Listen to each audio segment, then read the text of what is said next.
کیا آپ کو معلوم ہے کہ کچھ لوگوں پر روزہ رکھنا حرام بھی ہو سکتا ہے؟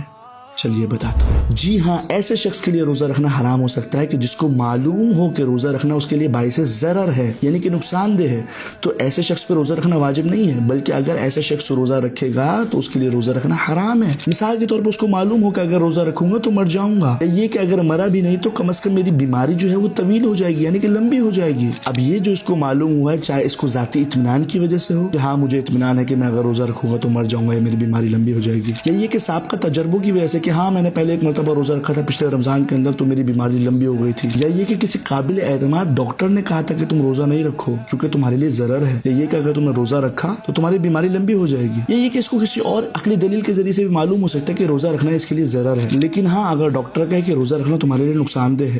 لیکن میں مطمئن ہوں کہ نہیں کوئی اتنا بڑا مسئلہ نہیں ہے، یا یہ کہ ڈاکٹر کہے کہ تم روزہ رکھ سکتے ہو لیکن مجھے خود کو پتا ہے کہ میں روزہ رکھوں گا تو میرے لیے مسئلہ ہو جائے گا، تو مولانا اس صورت کے اندر ہم کس کی بات کو ترجیح دیں؟ ڈاکٹر کی بات مانیں یا اپنی بات مانیں، اپنے اطمینان کو فوقیت دیں؟ تو ان دونوں صورت میں انسان اپنے ذاتی اطمینان کو فوقیت دے گا۔ اس ویڈیو کو ثواب کے لیے سے دوست احباب اور شیئر کریں، اور اگر آپ کا بھی کوئی سوال ہے تو نیچے کمنٹ باکس میں ڈی ایم کر دیں۔